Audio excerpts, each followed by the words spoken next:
వి gold trusted gold buyers మీరు తాకట్టు పెట్టిన బంగారాన్ని విడిపించి ఈ రోజు ఉన్న మార్కెట్ ధరకు కొనబడును.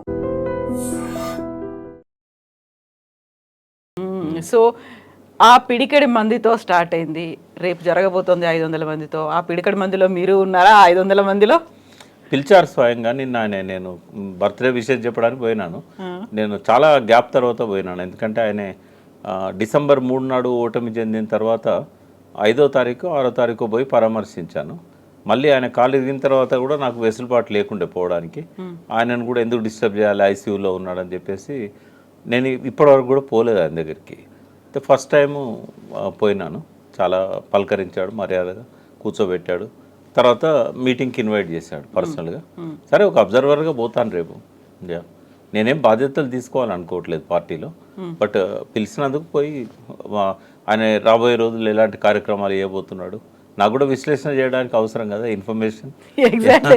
సో మీకు బాధ్యతలు మీరు తీసుకోకపోయినప్పటికీ కూడా మీ దగ్గర నుంచి సలహాలు సూచనలు లేకుంటే ఓ 4 ఏళ్ల పాటు అంటే ఎలక్షన్స్ రావడానికి ఉన్నటువంటి ఈ గ్యాప్లో కావాల్సినటువంటి రోడ్ మ్యాప్ లేకుంటే ఏ ఎజెండా పెట్టుకొని ముందుకెళ్ళాలి, ఎలా పోరాటాలు చేయాలి, అక్కడ ఒక బ్రెయిన్ స్టార్మింగ్ సెషన్ అయితే అవుతుందా, లేదు కేసీఆర్ ఒక దిశానిర్దేశమా? అంటే ఇక్కడ బ్రెయిన్ స్టార్మింగ్ అవకాశం ఉండకపోవచ్చు నాకు తెలిసి.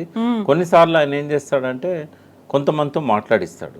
అంటే జిల్లాల నుంచి కొంత ముఖ్యులతో మాట్లాడిస్తాడు. 1 గంట 2 గంటలు మాట్లాడించిన తర్వాత ఆయన కంక్లూడ్ చేస్తాడు. అట్లా జరిగితే మంచిదే. లేదు ఆయన ఇన్ని రోజుల నుంచి ఆయన చేసి ఉన్న ప్రణాళిక ఏమైతే ఉన్నదో తనంతట తానే దాన్ని చెప్పిన తర్వాత అప్పుడు కూడా మాట్లాడియచ్చు, లేదా దాంతోనే ఎండ్ చేయొచ్చు కూడా. రేపు లంచ్ తర్వాత పెట్టారు మీటింగు. బట్ ఏదున్నా గత 2008 నుంచి కూడా నేను పార్టీలో యాక్టివ్గా లేకున్నా ఇటువంటి విషయాలలో కొంత సూచనలు ఇవ్వడం, అప్పుడప్పుడు డిస్కషన్లో పార్టిసిపేట్ చేయడం అనేది జరుగుతుండేది ఆయనతో కూర్చున్నప్పుడు. అదే రోల్ కంటిన్యూ చేస్తాను నేను. పెద్దగా అంటే నేను వదిలిపెడదాం అనుకున్నా కూడా వాళ్ళు నన్ను వదిలే పరిస్థితి లేదు. ఎందుకంటే నాకు ఆ పేరే టీఆర్ఎస్ ప్రకాష్ అని అంటారు, తెలంగాణ ప్రకాష్ అంటారు. కాబట్టి తెలంగాణకు ఐడెంటిటీ కేసీఆర్ అండ్ టీఆర్ఎస్. కాబట్టి ఆ అఫెక్షన్ అనేది కంటిన్యూ అవుతుంది అనుకుంటున్నాను. సో కేసీఆర్ ఈ మధ్యకాలంలో ఒక మాట అన్నాడు, నేను కొడితే మామూలుగా ఉండదు, చాలా బలంగా కొడతాను. దానికి తగ్గట్టుగా కార్యాచరణ అనేది ఏం చేయబోతున్నారు కార్యకర్తలుగా, లేకపోతే అక్కడ ఉన్నటువంటి నాయకులకి ఏం చెప్తారు ఆయన? అంటే ఇక్కడ ఏమైందంటే బీజేపీ చాలా దూకుడుగా ముందుకు వస్తూ ఉన్నది. ఇప్పుడు కాంగ్రెస్ ఏంటంటే ఇది ఒడిసిన కథే తెలంగాణ భాషలో చెప్పాలంటే. ఎందుకంటే ఇంకేం చేసినా ఆయన కోలుకోలేడు. ఇప్పుడు హామీల ఉల్లంఘన జరుగుతూ ఉన్నది. చాలా హామీలను టచ్ కూడా చేయట్లేదు ఆయన. మహిళలకు, ఒంటరి మహిళలకు ఇస్తానడు, మహిళలకు ఇస్తా అన్నది కానీ ఏది, నిరుద్యోగులకు సంబంధించి కానీ 1,00,000 ఉద్యోగాలు కానీ ఏవీ లేవు కదా. ఆయన క్రియేట్ చేసిన ఉద్యోగాలు కేవలం 6,000 టీచర్స్ సంబంధించి. సో ఇవన్నీ ఆయన ఖాతాలో వేసుకుంటున్నాడు. అయినా కూడా ఆయన ఇచ్చిన హామీలు ఏ ఒక్కటి కూడా సంపూర్ణంగా అమలైతలేదు. ఆ ఉచిత బస్సు ఒకటే అమలైంది, కొంత ఇంకేమన్నా 1-2 చిన్న చిన్న అమలైనవి తప్ప రైతులకు సంబంధించి మాత్రం ఇవాళ చాలా అసంతృప్తితో ఉన్నారు. అసలు అంటే ఇప్పుడిప్పుడు మనము జనంలో పోయినప్పుడు అర్థమవుతున్నది ఏంటంటే రూరల్లో ఎందుకు పోయింది టీఆర్ఎస్ ఇంత బలంగా, రైతులకు అంత రైతు బంధు కానీ ఇవన్నీ ఇచ్చిన కదా, ఎట్లా పోయిందని అన్నప్పుడు వాళ్ళు చెప్తున్నది ఏంటంటే మేము ఆశపడ్డాము, రైతు బంధు ఇంకొక 5,000 సంవత్సరానికి ఎకరానికి ఎక్కువ ఇస్తా అన్నాడు. తర్వాత పెన్షన్స్ కూడా ఎక్కువ ఇస్తామన్నాడు. అంటే ఎవరికి వాళ్ళు మాకు ఇంతకంటే ఎక్కువ వస్తాయి కదా మాకు అనే ఆ భ్రమలో పడిపోయారు వాళ్ళు. కాబట్టి ఇప్పుడు అది రావట్లేదు, పాతది రావట్లేదు, కొత్తది రావట్లేదు. చాలామందికి అప్పు కూడా రుణమాఫీ అన్నాడు కదా, 2 lakhs యాక్చువల్గా 49,000 కోట్లు ఫస్ట్ అంచనా అనుకున్నారు బ్యాంకర్స్ మీటింగ్లో. ఎన్ని ఉంటాయి ఆయన లెక్కేసినప్పుడు 49,000 కోట్ల డబ్బు కావాలని అన్నారు. దాన్ని రకరకాల ఆంక్షలు పెట్టి 31,000 కోట్లకు తీసుకొచ్చాడు. 31,000 కోట్లలో 16-17,000 కోట్లు ఇచ్చాడు. అది కూడా హరీష్ రావు లాంటి వాళ్ళు గట్టిగా దాన్ని ఎంబడిపడి డేట్లు అన్ని దేవుళ్ళ మీద ఒట్టు పెట్టుకున్నాం అని చెప్పి దేవుళ్ళ పేర్లు చెప్తూ జనం లోపల బట్టబయలు చేసేసరికి తప్పదు అని 18,000 కోట్లు ఏమో డిస్పాచ్ చేశాడు. చాలామందికి రాలేదు. దాంతోపాటుగా రైతు బంధు కూడా అట్లాగే జరిగింది. ఇప్పటి వరకు కూడా నాకు తెలిసి 1 ఎకరం 2 ఎకరాల వాళ్ళకి కొద్దిగా వచ్చింది తప్ప అంతకంటే ఎక్కువ వాళ్ళకి ఇప్పటి వరకు కూడా ఇవ్వలేదు. ఒక క్లారిటీ కూడా లేదు ఎవరికి ఇస్తున్నాడు ఎవరికి ఇవ్వట్లేదు అనేది. అంటే ఏదో కొద్దిగా ఇచ్చి ఇస్తున్నామని చెప్పుకోవడం తప్ప అయితే ప్రజల లోపల మాత్రం బాగా రైతాంగంలో బాగా ఉంది, కోపం ఉంది. అయితే ఇక్కడ ఛాలెంజ్ ఎవరితోని అని అంటే బీజేపీతోనే, టీఆర్ఎస్కి. ఎందుకంటే పార్లమెంట్లో 8 సీట్లు గెలిచారు, టీఆర్ఎస్ 0 అయింది. టీఆర్ఎస్ ఓట్ బ్యాంక్ ఒక 20% డైవర్ట్ అయింది. వాళ్ళకు కొంత మోడీ మీద భ్రమలున్నాయి. అప్పుడు పార్లమెంట్ ఎలక్షన్స్ కాబట్టి ఒక ప్రత్యేక పరిస్థితుల్లో ఓట్ బ్యాంక్ అనేది టిల్ట్ అయింది కొంచెం. మళ్ళీ దాన్ని ఇప్పుడు వెనక్కి తెచ్చుకోవాలి టీఆర్ఎస్. రెండవది, ఎప్పుడైతే రేవంత్ రెడ్డి మీద వ్యతిరేకత వస్తున్నదో దాన్ని వాళ్ళు క్యాచ్ చేసుకోవడానికి రకరకాల ప్రయత్నాలు చేస్తున్నారు. ఇక్కడ ఆ నెగటివ్ ఓట్ ఏదైతే ఉంటుందో ఇప్పటి ప్రభుత్వానికి, దాన్ని ఎన్క్యాచ్ చేసుకోవడంలో టీఆర్ఎస్ భవిష్యత్ కార్యాచరణ రూపొందించుకుంటుంది. రేపు కేసీఆర్ గారి ప్రసంగం ద్వారా మనం వినబోతున్నాం భవిష్యత్ కార్యక్రమాలు ఎలా ఉండాలి.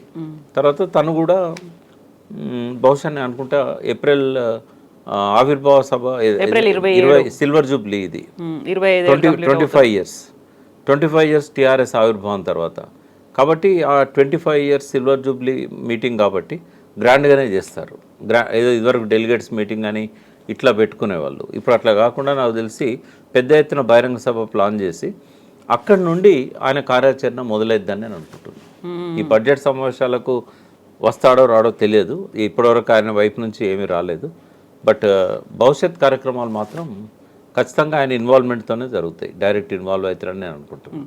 సో ప్రజల్లో ఒక రకమైనటువంటి అసంతృప్తి వచ్చింది, రైతుల ఎదురు చూపులు మిగిలాయి. రైతు బంధు కావచ్చు, రైతు రుణమాఫీకి సంబంధించి గత ప్రభుత్వం బీఆర్ఎస్ కేసీఆర్ సర్కార్ ఇచ్చిన దానికంటే ఎక్కువ ఇస్తాము అనేసరికి కొంచెం అటువైపు వెళ్ళాము అనేటువంటి ఒక ధోరణి కనిపించింది అన్నప్పుడు మళ్ళీ వాళ్ళని తమ వైపుకు తీసుకోవడానికి ఇంతకు మించి ఇచ్చేటువంటి ఒక ఆలోచన చేస్తారా, లేదు ఇప్పటిదాకా జరిగిన వాటి మీదనే మళ్ళీ చర్చలు జరిగి ఎలా ముందుకెళ్లాలనేది ఉంటుందా?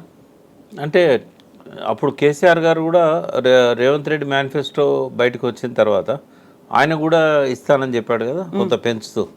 అదే అవి అమలు చేయాల్సి వస్తుంది కదా, ఒకవేళ రేపు భవిష్యత్తులో మళ్ళీ దానికి స్టిక్ అయి ఉండాల్సి వస్తుంది మళ్ళీ గవర్నమెంట్ ఫామ్ అయితే కనుక.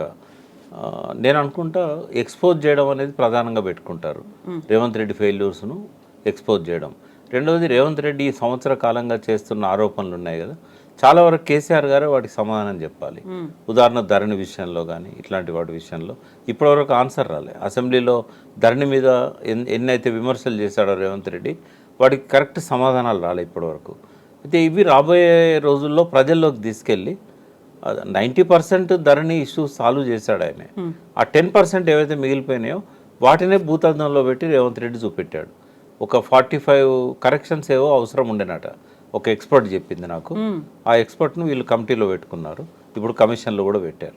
వారు చెప్పింది ఏంటంటే ఒక 40-45 చిన్న చిన్న కరెక్షన్ చేసి ఉంటే ఆ ప్రభుత్వం మీద ధరణి విషయంలో వ్యతిరేకత రాకపోతుండే, అప్పీల్ అథారిటీ లేకపోవడం, ఇట్లాంటివన్నీ అన్నిటి కోర్టుకే పోవాల్సిన పరిస్థితి, ఇట్లాంటివి కొన్ని ఉండే అని చెప్పి తను చెప్పాడు. నాకు కూడా అనిపించింది ఒక 1 year 1.5 year అమల్లో చూసినప్పుడు ఏవైతే పొరపాటు జరిగాయో వాటిని సవరించుకుంటూ పోతే బాగుండేది.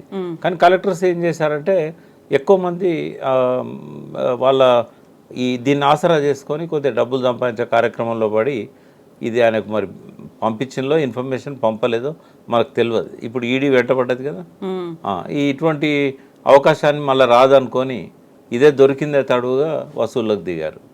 ఈ వసూళ్ళకు దిగే వరకు ఆ బ్యూరోక్రాట్స్లో కొంతమందిలో ఆ కల్చర్ వచ్చింది, అందరిలో లేదు. చాలామంది సిన్సియర్ ఆనెస్ట్ ఆఫీసర్స్ ఉన్నారు.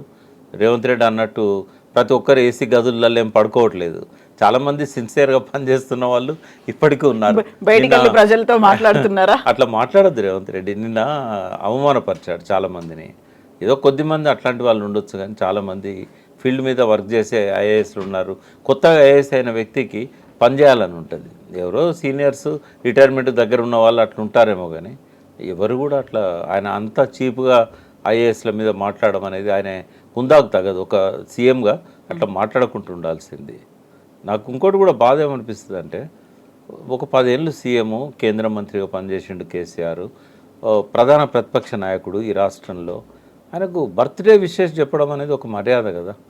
బర్త్డే విషెస్ చెప్పకపోగా ఆయన ఫ్లెక్సీలు ఎక్కడుంటే అక్కడ చింపేయాలని చెప్పే పద్ధతి ఎక్కడిది అసలు? ఆయన మున్సిపల్ మినిస్టర్, అట్లా చేయదు, తప్పు కదా అది. మంత్రులు చెప్పినట్టున్నారు కదా కొంతమంది మంత్రులు కూడా అంతా, కొందరు బాగానే చెప్పారు.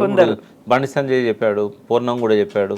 పూర్ణం చెప్పిన దానిలో తప్పు పడుతున్నది ఏంటంటే మాజీ ముఖ్యమంత్రి అనే పదవి లేదు, పదం లేదు, ప్రతిపక్ష నాయకుడు అని లేదు.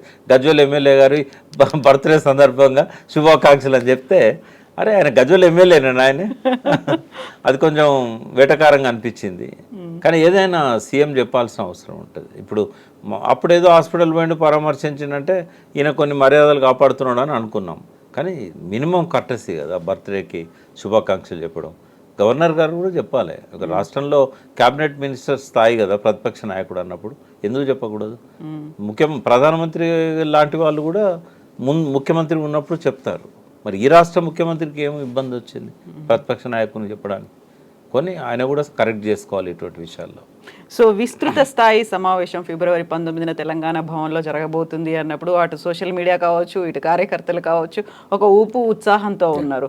సో వాళ్ళు మళ్ళీ ఇప్పటి నుంచి చాలా డెడికేటెడ్గా వర్క్ చేయాల్సినటువంటి అవసరం ఏర్పడుతుంది కదా. తప్పకుండా, ఎందుకంటే కేసీఆర్ గారు వచ్చారంటే వాతావరణం వేడెక్కుతుంది.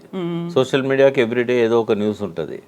ఆయన ప్రెస్ మీట్లను మీరు చూస్తారు కదా, ఒక్కో ప్రెస్ మీట్లో ఒక 20-25 అంశాలు ఉంటాయి.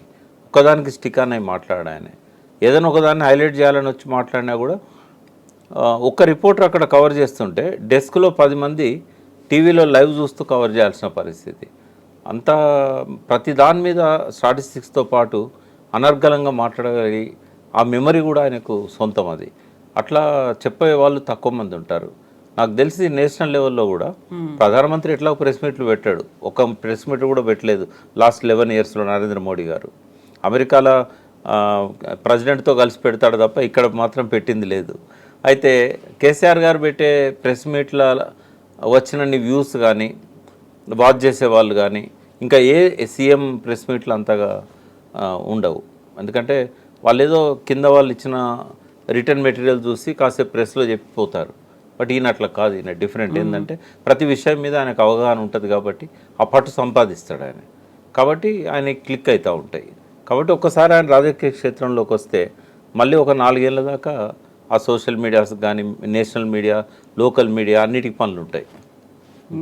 సో ఇప్పటి నుంచి టిల్ ఎలక్షన్స్ కావాల్సినటువంటి కార్యాచరణ, రోడ్ మ్యాప్ అంతా సిద్ధమైపోతుంది. ఎస్ ప్రకాష్ గారు, థ్యాంక్ యూ సో మచ్ అండి. Thank you.